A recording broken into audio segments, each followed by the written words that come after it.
મારું નામ હિંમતભાઈ પોટભાઈ કોઠિયા, ગામ વીરપુર, તાલુકો ધારી. અમારો હોદ્દો ખેતીનો. આ સમયમાં નુકસાની થઈ છે, સરકારશ્રી જાણે છે. ગુજરાતનો કોઈ ગામ કે કોઈ ખૂણો બાકી રહ્યો નથી.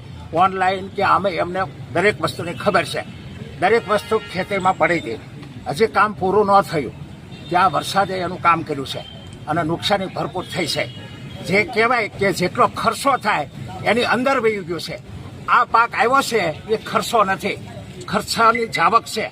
એનાથી વધારે નુકસાની ભોગવવાની થાય છે.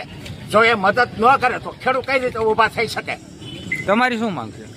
અમારી માંગ એ છે કે એને સર્વે કરવો હોય તો કરી લે અને ડાયરેક્ટ આપવા હોય ને તો એ જાણે છે અને ખેડૂતના ખાતામાં ડાયરેક્ટ નાખી શકે. 100% અને આ નુકસાની છે એનો પૂરો રિપોર્ટ લેવામાં આવે.